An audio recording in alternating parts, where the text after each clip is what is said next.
We're here at a meetup and blockchain event I'll be hosting and also doing a talk, being sponsored by Kairos and some other local Miami ICOs. Looking forward to checking out the Miami crypto scene. Testing. Hello, everyone. Take a minute here. We're going to get started. Thank you all for coming out. This is a heck of a crowd, so I'll give ourselves a clap. Yeah, that's right. This is the Miami crypto community. I love it.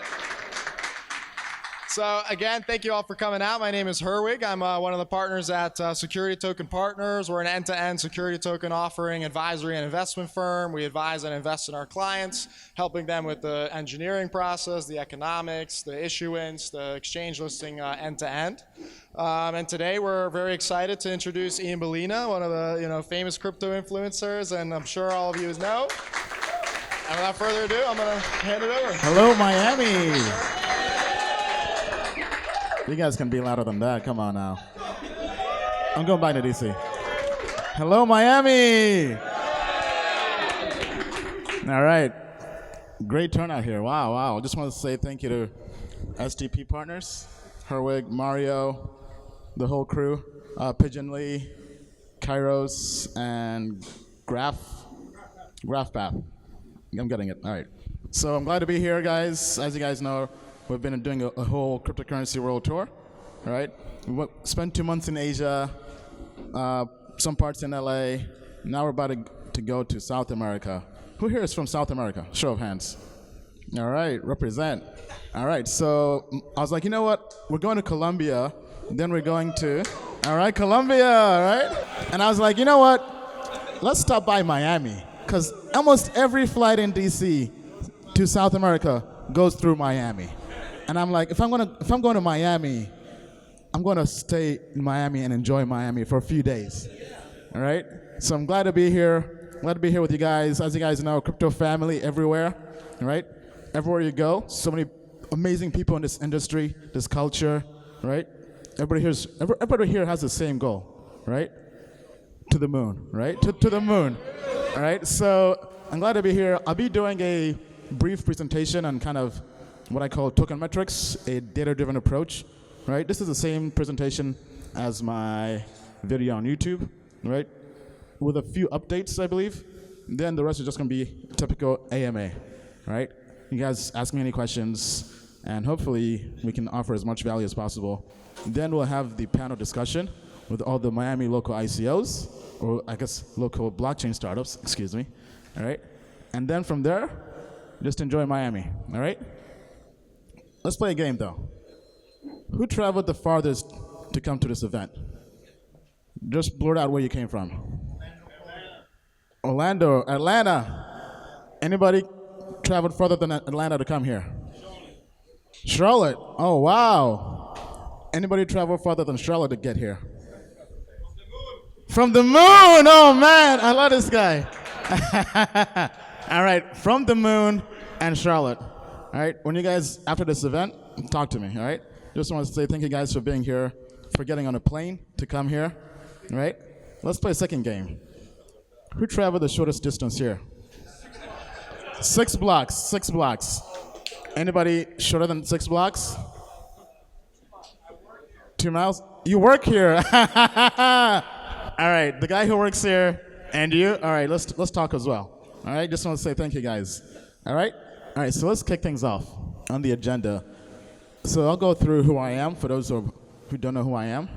Show of hands, who doesn't know who I am? Okay, a few people. Who knows who I am? I can't hide, can I? All right, then I'll go through 2017.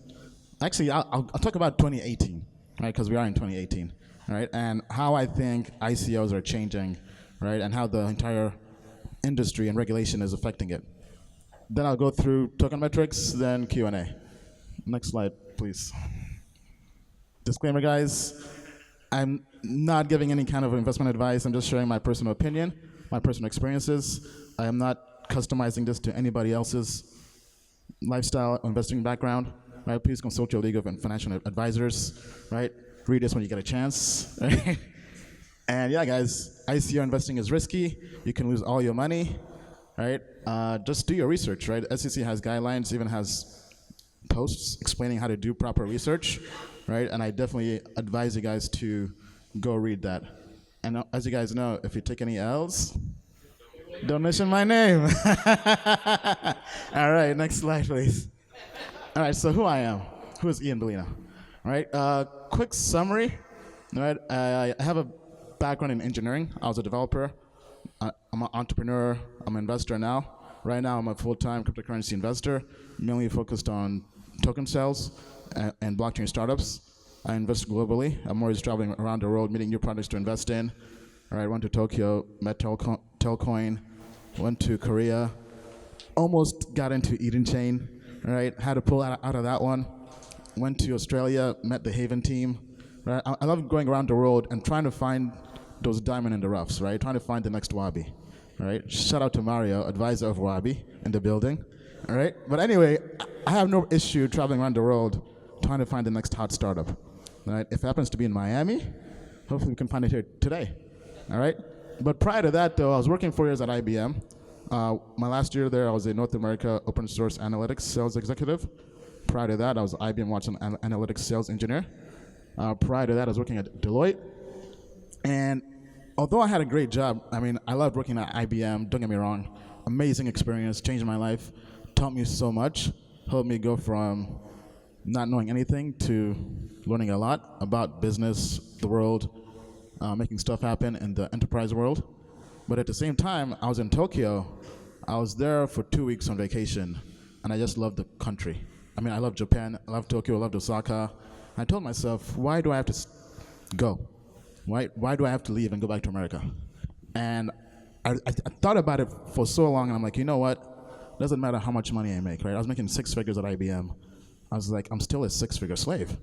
They still own my time. They control me, right? I was basically stuck in this rat race, right? I mean, last year I made really good money at IBM, but I still had a boss, still had a manager, I still had office politics to deal with, and I wanted to have my own money and have my own freedom, right? So I told myself in January 2017, all right, by December 2017, I'll have my own 6 figures, right? Where nobody tells me what to do. If I want to go to Tokyo, post up for 3 months, I can do that, right?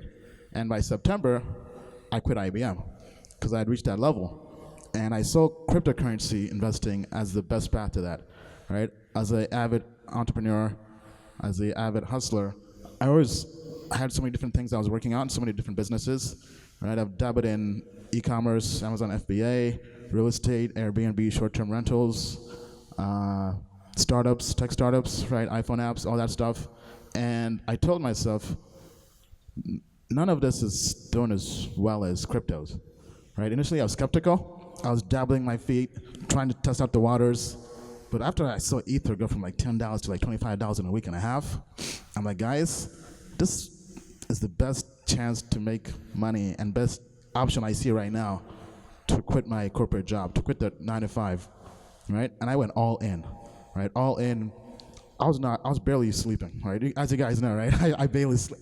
I don't sleep, guys. I'm a zombie, all right? But I would work from about 9 to 5 on my corporate job, take a break for about an hour or so, 6 to like midnight or after midnight, just doing cryptos. Right? I had 2 jobs because I was really trying to leave the rat race, right? Trying to have my own freedom, right? And I went all in, and I documented the process, right? Who here knows Gary Vaynerchuk, right? So he has this thing called document the process. So I began doing that, right? It was after midnight. I was doing my ICO research, and I said, you know what? Let me just live stream this for the hell of it, right? And at first, I was just some random guy live streaming it. I had some people who were early. Let's play a game again. Who's the earliest follower we have here? Who began following me in December 2017? Show of hands. November? October? January? Somebody said January? Oh, June? June, okay. February 2017? Oh, wow. 2017? Anybody followed me earlier than that? Oh, wow. Oh, we go way back. Oh, man. Hey, keep those secrets locked up. Keep that off the blockchain, off the blockchain. All right, and you came from Charlotte too. All right, I appreciate that, man. All right, let's definitely connect. And also, you said February 2017 as well. Hey, man, high five. Day one homie right here. All right, so I was just doing this, and I took my YouTube channel from a couple hundred to 1,000 to now 25,000 subscribers in about a year from just documenting the process of my ICO research, sharing my perspective and opinions. And I discovered people like that, right? Because nobody was really doing this, especially in a transparent and authentic way, right? Everybody else, when I joined the space, so many people were hiding behind avatars, so many people were hiding behind screen names. I was like, you know what, I'm just gonna put myself out there. I'll use my real name, my real face. The trolls wanna hate, they can hate, right? But I'm just gonna be transparent with everything. And I did something different in the sense that I shared my portfolio, ups and downs. Like ups and downs, right? I mean, people said, oh, he's just showing his portfolio just to show off. They say that now. But when I was starting out, they would make fun of me. like, oh, this guy's, his baby portfolio, whatever, right? But I was like, document the process every day like clockwork. And after a while, after several hits, and can you go to the next slide, please? All right, so after several hits in ICO investing, right? So when I got into ICO investing, it was early 2017, right? This chart here shows ICOs and amounts of money raised. And this shows the top 10 ICOs for 2017 in terms of funds raised, right? We have Filecoin, we have Tezos, we have EOS, Paragon, Bancor, Kin, aka Kick, Status, 10x, MobileGo, Kyber, right? When I got into ICO investing, because I went to Token Summit in New York City, and it was my first ICO conference. I was like, you know what? I'm going to invest in my education, right? I put in $500, hopped on a plane, went to New York City. I was like, you know what? This better be worth it, right? I went there, and guys, it was worth it. It changed my life. Right? I'm standing here because of that conference, right? So if any of you here are really trying to go all in on cryptos and want to do this full time, I definitely recommend you invest in your education.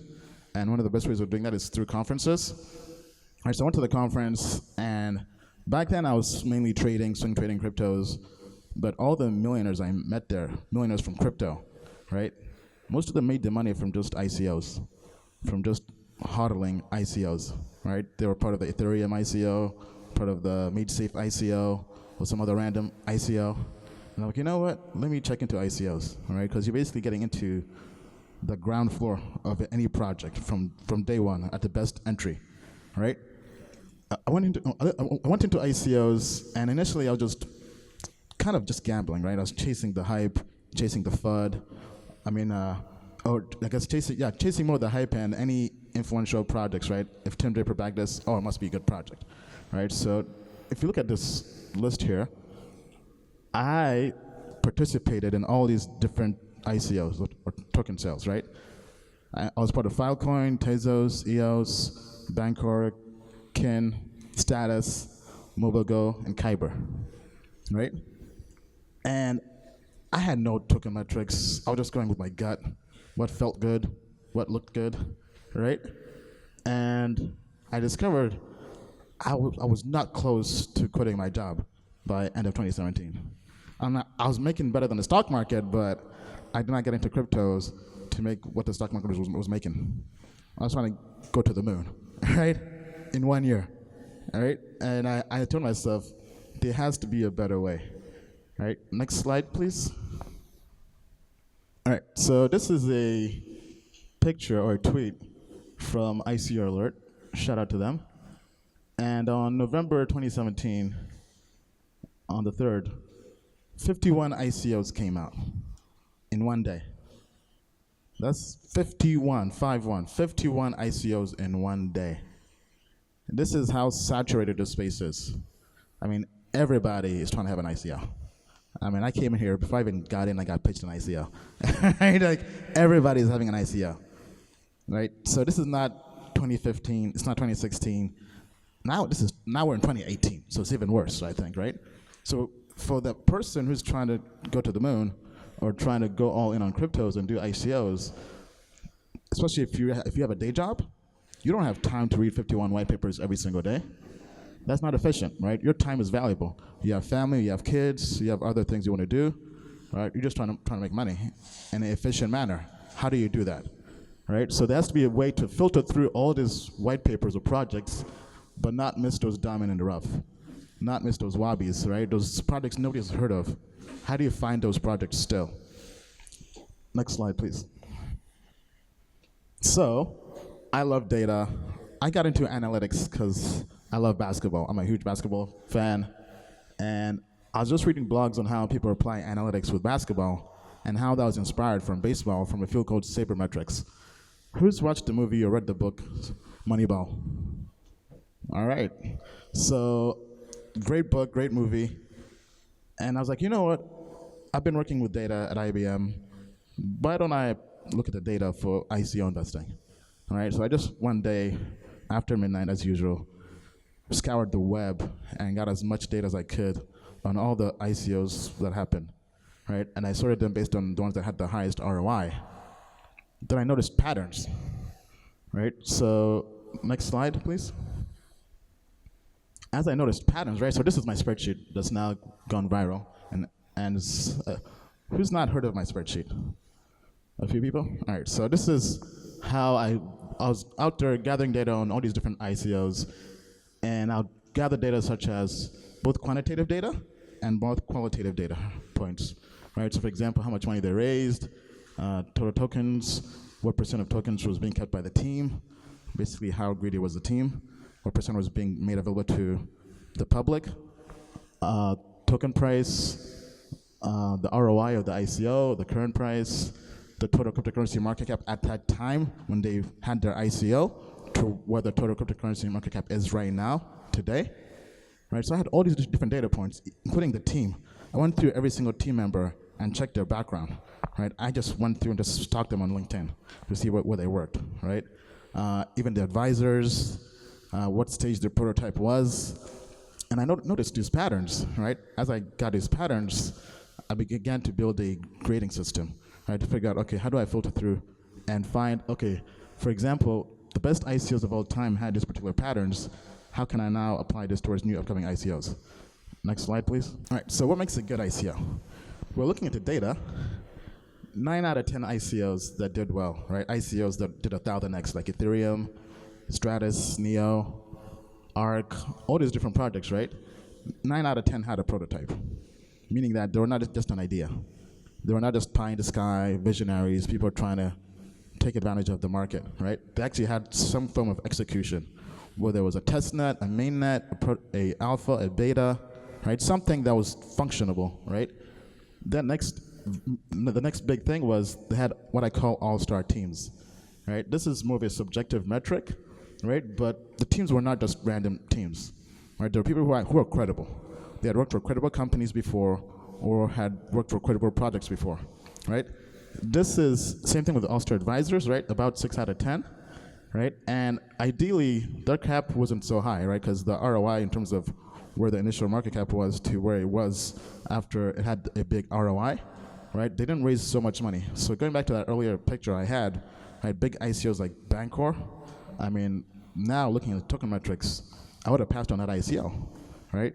Had I known that, right? So token metrics, this entire field, right, of basically looking at data of ICO investing and trying to figure out and grade them, right, was something I created out of a need to quit my corporate job in 1 year, right? I was like, let me just figure out my edge, right? I had a background in data, so to me that felt like an edge I was good at, so I tried to take advantage of that. All right, so people are probably wondering, how do you access the spreadsheet? Or I guess let me first talk more about the spreadsheet, right? So I was going through gathering all these different data, and after a while, I figured out this system, right, that was doing fairly well, in the sense that I could really, to a point where I think, on average, about each ICO I'd invest in was a 5x return, about 500% return, right, from just using data, right? I was able to improve my results by a lot. I think I doubled my ROI. I have to double check the numbers, but just by using data, right? So what I was investing in before, just going with my gut, my intuition, chasing the FOMO, was not working. But with data, we became like snipers, right? As opposed to having a shotgun approach, it was more like a sniper, being able to just kind of pass on different ICOs. But more importantly, right, going back to the whole thing about 50 ICOs, 51 ICOs coming out every single day, right? I can filter through ICOs so quickly now because I have this system, right? If you give me 51 ICOs, I don't have to read 51 white papers. Before even reading the white paper, I just filter out which ones have a prototype. That probably gets you to like 20 or 15. Then from there, I just check the teams, right? So in terms of going back to the all-star team, right? I'm trying to codify this to make it kind of very easy for anybody to use, right? So for me, my definition of an all-star team is somebody who's worked for a couple of years, right? 1 or 2 years, ideally 2 years, at a publicly traded company, right? For example, somebody who's worked at Google, Facebook, Amazon, or even a small startup that just recently IPO'd, right? Because as an entrepreneur, right? What's the moon landing for any entrepreneur? IPO, an exit, right? So if somebody has taken a company to an IPO, in my opinion, they're a world-class entrepreneur. They're an all-star, right? They're a savage, right? I guess in they call it they're a shark sometimes. I'm not sure if that's a Miami thing here. I know in LA it's called a shark, all right? But basically, they're a savage, right? Like they get stuff done, right? So, and I feel like anybody who's worked in that kind of environment, that just kind of rubs off on you, right? I know some people who haven't worked for public companies could be all-stars, but once again, right, we're not trying to be 100% accurate. We're trying to be good enough and filter out and do well enough with a short amount of time we have. Right? Then the other thing I look for are people who've worked for well-known open source projects, right? Especially in the blockchain space. For example, a Ethereum core developer, a Bitcoin core developer. So I think I would say anybody who's worked for a project that's in the top 25 market cap on CoinMarketCap, right? So basically the top 25 projects out there. Anybody who's worked for 6 months or more there, right? I think, in my opinion, is very credible, right? So this lets me very quickly and efficiently filter through so many ICOs and still find the good ones, right? That's how we found Wabi, all right? I mean, Wabi, oh man, Wabi. Wabi was one of those darlings of token metrics, right? Who's heard of Wabi here? Who's part of the, actually, better question. Who's part of the Wabi pre-ICO? All right. And the Wabi ICO? All right, a few people here. All right, so Wabi was a project in China, right? Random project, somebody sent to me, right? Once again, going back to the whole community, right? I do what I do because of you guys, and it's teamwork, right? Teamwork makes the dream work. So somebody sent me the email, hey Ian, check out Wabi. So Chinese ICO, whatever, it was kind of good. Check that website. The website was super old, man. It was about to break. All right? And I'm going through the website, I'm like, yeah, it looks like a scam, man. I'm not sure about this, right? But as I'm going through, I'm like, you know what, though? Oh, they have a prototype. Okay, they're at this business fair. Actually, they had a video showing the product itself. I'm like, okay, that's the first checkbox, right? Then I go through the team. And man, the team were all-stars, right? They had Alex had worked at McKinsey, right, for a few years. Yaz had worked at Bain Capital for a few years, right? For anybody who's worked in the consulting world, those are well-known consulting companies. That's like the creme de la creme, right? So as I'm going through, okay, this team is credible now. Let me go through the advisors, all this stuff, right? And then I went through the actual token metrics. They were only raising $300,000 for the pre-ICO, right? It was basically a pre-sale, right? And I'm like, guys, this is a steal, right? Now, even though the data told me this was a great project to participate in, back then I was still doubting my own data. I'm like, come on, man, this data can't be right. But I'm like, you know what? I gotta back it up, right? I gotta believe in the data, all right? So I went to the website, trying to send my Ether there, and guys, the first 2 days the site was down. And I'm like, this could be a scam, man. Imagine if I invest into this and these guys just run away with the money. This would be the biggest L of a lifetime, publicly, right? But on the third day, the site was back up. Well, all right, cool, you know what? Let me just put in $2,000. I put in $2,000, and long story short, 4 months later, that 2 grand turned to over 100 grand. Wabi at the peak, I believe, did like a 117x. So 1 grand turned to over $117,000 at the peak.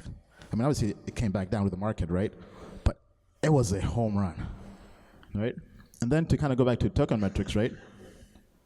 As I was doing this publicly on my channel, I think people were kind of doubting token metrics. This guy's just playing around with numbers, trying to feel good, right? But I guess the pinnacle point was December 2017, where nobody could really doubt that this really was making an impact, right?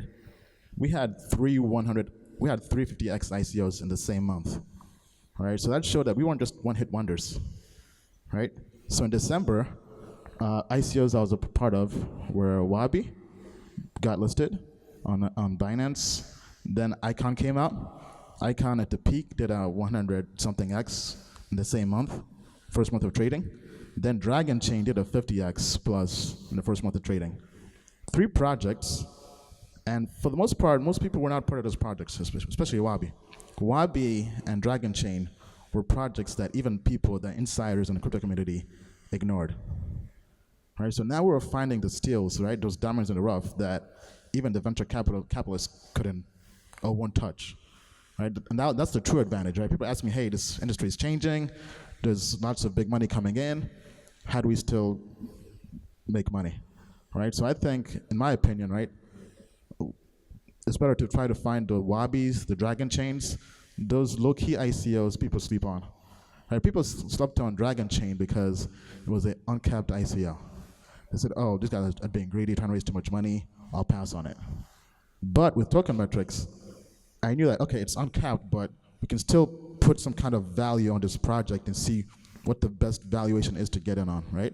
So based on my data, I said anything under 30 million, this is a good project. Dragon Chain happened to, they were doing a 1-month ICO, right, uncapped. I waited till the second to last day to get in, right? I put in my money. They ended up raising 15 million, right? And at the peak, the market cap went over $1 billion in 1 month, right? So that $15 million they raised with a cap, right, ended up going to over $1 billion in just 1 month. And the data told me, even though it's uncapped, anything under 30 million was a steal, right? So I feel like being able to leverage data has really, in a way, changed my life, changed so many people's lives out there, right? I've been sharing the spreadsheet publicly. Now the spreadsheet got to a point where it was being viewed by over 1 million people a month worldwide. It came to a point where it was too influential. People were just blindly investing in the spreadsheet because it was doing pretty well, right? And I didn't want to be so impactful in the market, right, to a point where I could just move any ICOs. So I took it down because I wanted people to start doing their own research, right? And now I'm in the process of turning this into an application, right? And once that is done, probably in a few months, then it'll be back. But I don't want it to be viewed by over 1 million people. I think that's still way too much impact, right? So it'll be confined. And I think this, in a way, people have been saying, hey, Ian, why don't you make your own token? I never wanted to do that, but now I feel like this is actually a good use case for that, right? So I'll be making my own token, as you guys have heard, those who follow me on my YouTube. Still not sure what the name will be, right? But no ICO, ironically, as the ICO guy, I'm not trying to raise money, I'm not trying to make money on this, will be an airdrop, right? Meaning that it's a free token I just give out to the community. But it will filter out people who aren't really part of the community. They're kind of basically ruining our potential to make money by getting every ICO oversubscribed, getting every whitelist filled out as soon as it's All-Star or Hall of Fame ICO, right? So only the true believers, so to speak, the true passionate people in the community who are highly engaged will get the token, right? And it's going to be finite, it's going to be limited, right? So, for example, it's supposed to be over 1 million a month. It could be just 100,000 people a month, or even less, that have access to the spreadsheet. I mean, to the spreadsheet application we're working on, right? And people will use the token. So, for example, if I give everybody here a token, or let's say 1,000 tokens or 10,000 tokens, you can then use that to log into the app, and the app will just see if you hold the tokens. You don't have to actually use the tokens. You just see that you're hodling, right? Proof of hodl, right? As they say in crypto, right? But hey, let's say you, after a while, you say, you know what, Ian, he's a shill, he's a scammer, whatever. I don't like you. You sell all your tokens to somebody else. Then you're like, oh wait, Ian has this new Hall of Fame ICO. What is it? You try to log in, you got no tokens because you didn't believe. No moon for you. Right? So in a way, it's a good way, I think, to really reward people of the community while filtering out all the trolls and all that stuff, right? So there'll be more news coming out on that. All right, so let's get to the AMA. I've been talking too long. All right, so can we open up the other window? All right, guys, so this is something I do a lot on my YouTube channel. By the way, guys, if you don't know, you can follow me anywhere on social media. Diary of a Made Man. That's my Twitter, Instagram, YouTube. I would say I'm mainly active on YouTube. YouTube is probably the best way to find me, best way to really see my content. All right, so go to menti.com, menti.com, use the code 183740, and submit any questions you have, right? So this is kind of like Reddit. As questions are being submitted, everybody here, as a whole, can vote on the questions they would like to be asked the most. Then I'll just go through, and the ones that have the most votes, I will answer. Oh, snap. Drew. We could do that. While we're waiting, they want to see how to rap Drew. Do a verse. You want to do more Lambo? You want to do more Lambo? All right, we can do more Lambo. All right, guys, so this is my boy Drew Morrissey. He's part of the team. He's the music producer. He's the head of music. Y'all can sing along if y'all know it. We just landed on the moon in a Lambo. You know, it feel good, don't it?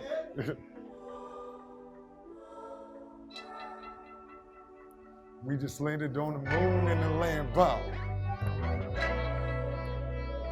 Taking pictures with the zoom and the angle. We'll be coming back to you with the samples. Our predictions coming soon with a halo. We just landed on the moon in the Lambo, taking pictures with the zoom and the angle. We'll be coming back to you with the samples. Our predictions coming soon with a halo. We just landed in the moon in the Lambo, taking pictures with the zoom and the angle. We'll be coming back to you with the samples. Our predictions coming soon with a halo. The moon and the angel. Yes, sir. That track is on SoundCloud right now. We're working on iTunes, Spotify, all that. Might have to get a token just to hear the song. We'll have to work on win Balina token. Appreciate that, Miami. Love y'all. All right, guys. Hope you guys like that song.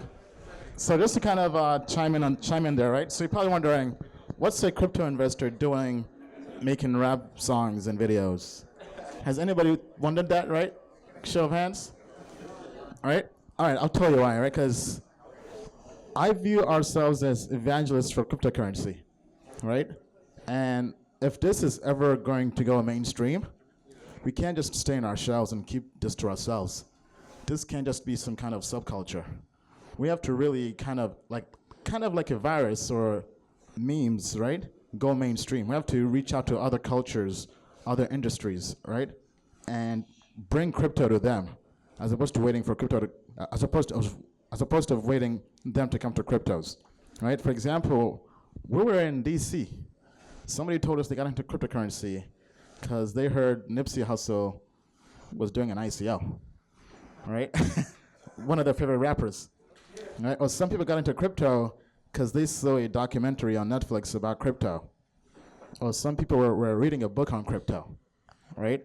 Or a book that mentioned crypto, right? So I mean that as opposed to staying vertical in our own niche, in our own bubble, we have to go to other bubbles, right? Whether it's entertainment, as we're doing with my producer Dan, with our vlog, right? So we're actually trying to package that vlog and sell that as a show to networks, like possibly Netflix, hopefully, or maybe Bloomberg or CNBC or whatever, right? As a way to really evangelize cryptocurrency. That's one subculture we're trying to go to, right? Is entertainment, or it could be videos or TV, or it could be music, right? Some people could be exposed to crypto for the first time because they happen to hear this cool video, this cool song, or watch this cool video, right? Made by How to Rap Drew over there, right? Or maybe they get exposed to cryptos because they happen to do some other kind of activity or action, and crypto happened to be there, right? So I think as opposed to staying vertical, we have to go horizontal, right? For anything that's ever gone mainstream, right? By definition, being mainstream means that anywhere you go, right, it's part of no more culture, no more lexicon. For example, Uber is now mainstream, right? You can go anywhere in the world and get an Uber, right? Airbnb is mainstream, right? So Facebook is now mainstream. Twitter is mainstream, right? Initially, they're just confined bubbles in Silicon Valley among techies, but eventually, like Facebook, right? Initially, Facebook was just for college students. Then eventually, it opened up to the whole world, right? It went horizontal. So we're trying to do the same thing with cryptocurrencies, and we view ourselves as evangelists for that. All right, so now to the AMA. First question, with the current state of the market and the fact that you're passing up on nearly every ICO this year, would you say besides the saturation that we are officially in a bear market, so ICOs are dead? No. And I'll tell you why, right? By the way, guys, this goes without having to say all the time, but this is just my opinion. Obviously, right? Do your own research, not financial advice, right? So people are saying, I think this is just a seasonal trend, right? If you go back to last year and the year before that, right? We can't just keep having a bullish market forever and ever, right? Eventually, there are corrections, on occasion there are crashes, which is kind of what's happening now, in my opinion. But I think March is supposed to be a good month, so I'm very optimistic for this month, right? I think this is just something, just think about this, guys. The total cryptocurrency market cap last year went from 30 billion or so to over 300 billion plus. I think actually the peak was like 800 billion. Now, so from 30 billion to 800 billion, then now it's about what, 350 billion, right? Long-term perspective, is that a crash? Because if you got in at 30 billion and you're at 350 billion, you're still sitting pretty right now, right? So put things in perspective. Now, if you bought the top, if you got in at 800 billion, you're thinking this is the worst thing ever, right? So it's perspective, right? So I don't think ICOs are dead officially yet. I think we're just kind of going through a maturation process, right? As we're getting more guidance from regulation from the SEC and other bodies out there, right? So I'll tell you why I don't think right now ICOs are dead, right? I still think people can still make money, right? Sure, the large ROIs are not there in this market because it is a bear market right now, but people are still making money, right? Some ICOs are still making money. Brazil came out, it's still positive ROI. Zilliqa is still positive ROI. Proof of Authority Network is still positive ROI. The crappy projects will die in this market. Just like being blunt with you guys, right? But the good projects, the infrastructure projects will still survive in this market. No matter whether it's ICO winter, spring, summertime, Armageddon, right? The good projects will still survive. They always survive, right? So that's my answer to that question.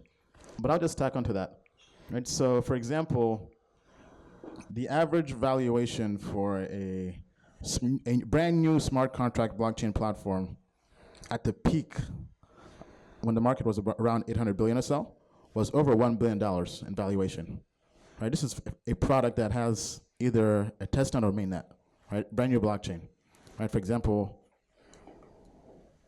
Dragon Chain, Cardano, any blockchain with smart contract capabilities, right?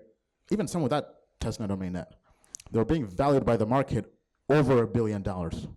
That's why when Dragon Chain came out, only raising 15 million, I knew it was a really good project besides the All-Star team and token metrics, but just by looking at the market, right? Because they already had a mainnet, a full product, and I was seeing the market was pricing, on average, smart contract blockchain platforms over $1 billion. So guess what happened first month on exchanges? It went from $15 million cap to over $1 billion. Right? Now with the correction, if you want to call it that, I would say the average smart contract blockchain platform, at least the new ones, are being priced in around lower 200 million to upper $300 million market cap, right? Like Zilliqa, Zilliqa, what's the other one? Nebulous, right? They're being priced in around that range, $200 to $300 million.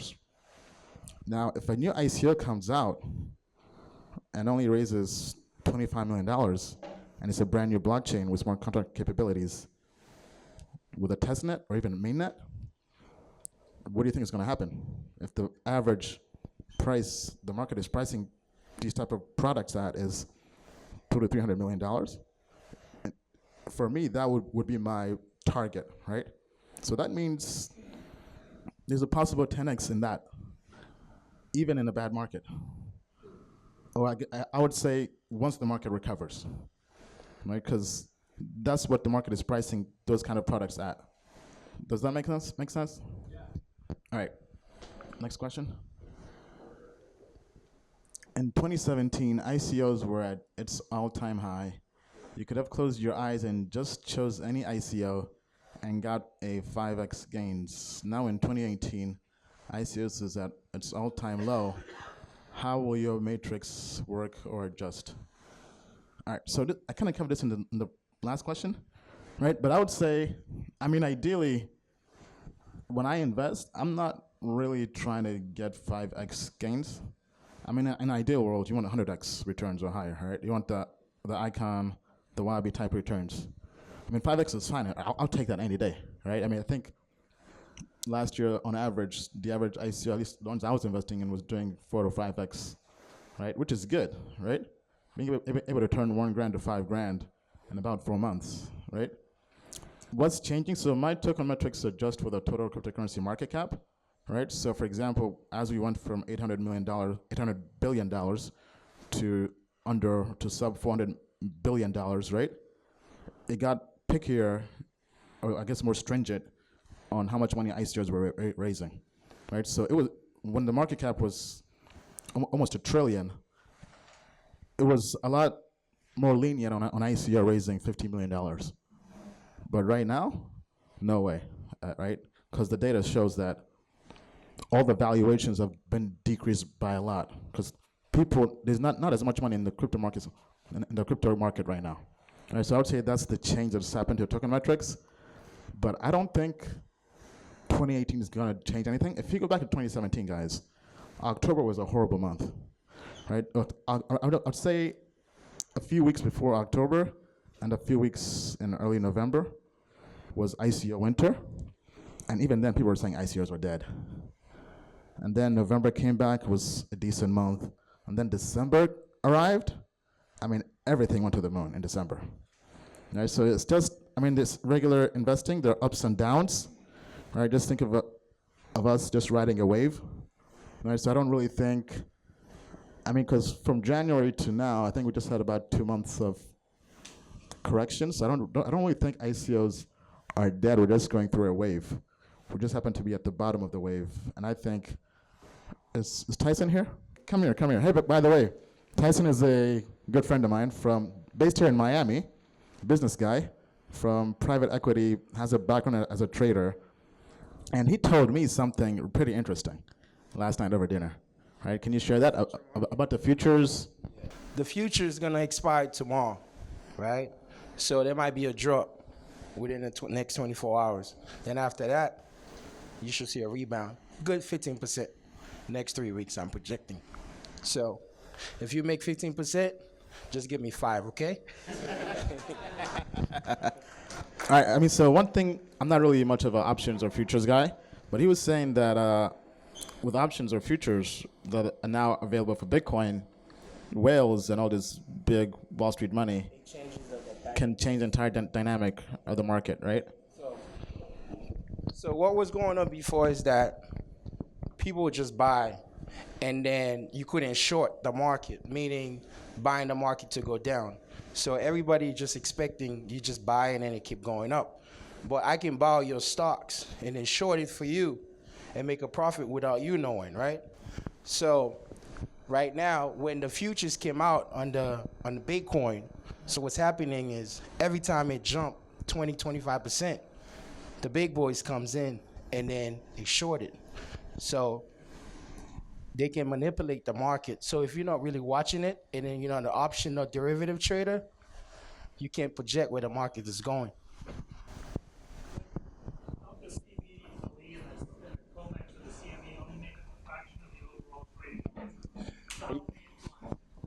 No, they're not the one who influences. The traders influence it.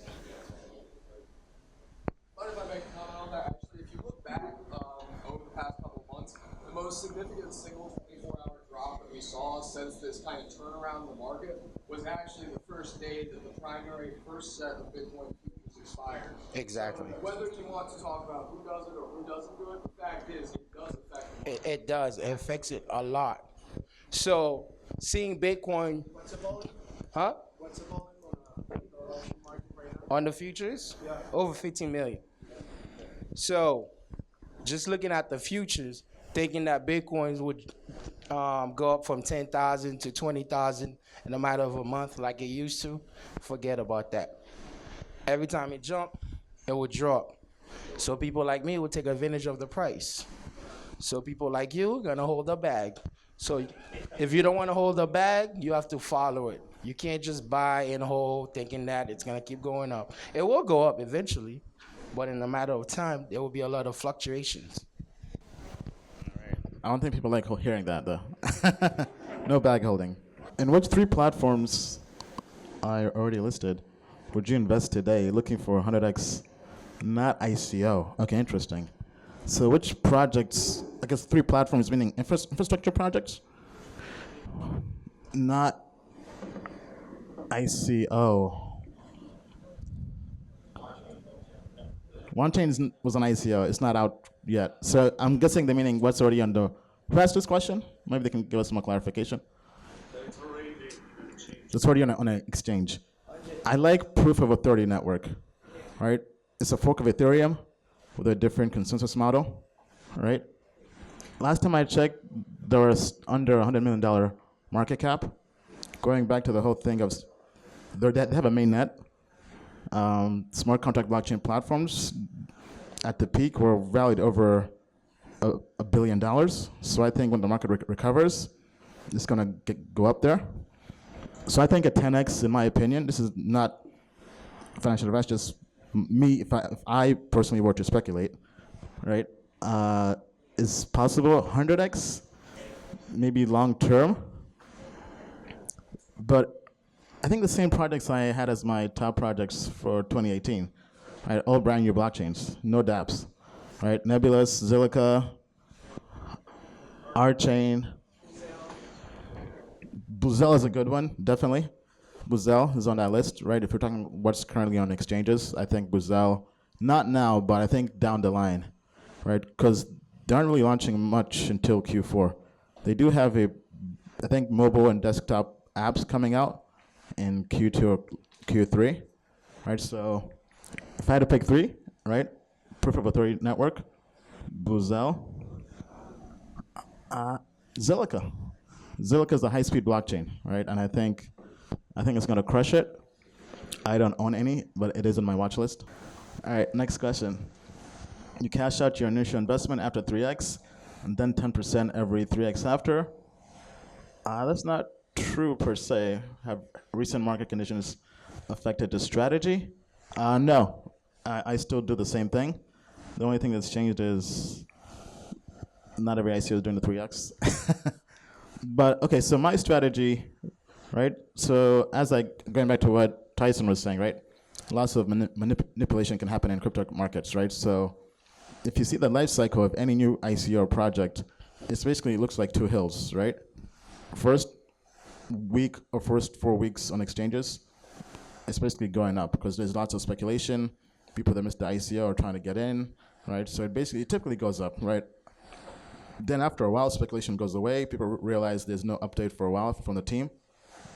People take profits, they sell off, which then begins a cascading effect of everybody else selling off, right? Then after a while, it just stays dormant until their product updates, right? So for example, I mean, every project out there, right? From even Wabi, right? Wabi is right now, the team is, once they have the money, some teams just put their heads down, go to work. After 3 months of not hearing from them, or whether Buzel or what other projects or whatever, people get nervous, take profits, right? And then once the team comes with a new product update, right? Then people, oh my God, it's just going to change the world. Then it goes back up again, right? So it's basically 2 waves, right? So I like to take out 3x because that usually happens on the first wave up, and it just guarantees that you won't lose money, right? So when I take out my initial investment, right? For example, if I invest in an ICO at a token price of 10 cents, and let's say after 2 months of waiting, I get back the tokens, and they're now on Binance, and it's trading at 30 cents or 50 cents. That's a 3 to 5x from 10 cents, right? So let's say I put in $1,000, that's now turned to $3,000 to $5,000, right? So I want to protect that $1,000 I put in. I take that out, leave the, let's say it's 3x, right? I leave the $2,000 in, take the one grand, reinvest that into a new ICO, and leave the $2,000 there as a long-term investment, right? And then on occasion, if I have new ICOs coming up that I like, I come back and take from the profits, right, from the $2,000 as it's going up, right? I am trying to codify it a lot more so it's more systematic. So I do take about 10% or so out, but I would say it varies between 2 to 3x, right? So depending on the market and depending on when or if I need the money. Right? So for example, if a new on-chain comes out, I'll take out 2 or 3x or whatever is profitable. All right. Next question. You should give token access to your app to all of us for coming. Well, I just told you guys how to get the token. All right. The survey will be straightforward, guys. They aren't really silly questions. I mean, I'll send the survey out via email, via Telegram, via Twitter, via Instagram, even YouTube talk about it, right? So you have a chance to fill out the survey. It's actually will be a Telegram bot. Actually, we have the team over here. You over here? Hey guys, so long story. I met Eugene in Phuket, and you're Alexander, right? Yeah. So Alexander is here. They're from Ukraine. They're here traveling on vacation in Miami. I met his business partner, Eugene, in Phuket, Thailand, at the Phuket meetup, right? They have a development company. Hey, then they just, from talking with them, we're now doing business together to a point where they're actually making the token. And yes, guys, we do have a prototype of the token. It is working, right? So one of the functionalities of the token, besides the spreadsheet app, right, for access, is also for voting, right, for stuff like this, right? Because as you guys know, with the live streams, it's come to a point where now all the trolls are just sending bots to vote up their stupid questions, right? But anyway, so having only people who are part of the community that can actively vote will filter out all those trolls, right? So, right, and people can vote on things like what stops we have on the Crypto World Tour, right? So if Miami wants to really bring me here, they can make the voices heard by staking their tokens, right? You don't have to send the token anywhere. You just have to send a transaction of 0 Ether, whether it's through my Ether wallet or MetaMask or whatever, saying, hey, we want you here, and I'm willing to stake 1,000 tokens, right? So whatever cities have the most tokens staked will be places on the world tour, right? That's just one thing of doing, right? Or if you guys want to vote on what AMAs we have or other things like that, and what other things we do, right? It will be used for community voting and also access for the spreadsheet. All right, next question. Updates on Nucleus Vision. Yes, Nucleus Vision does have news. I saw it was up 30% today. I'm not sure why. I haven't had a chance to follow up on that.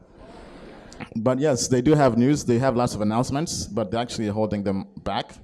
That's what their team told me, because they want to put them out when people are happier, Let's just say that. Right, the market is stressful right now, so they want to put it out when there's more joy in the market. Let's just say that.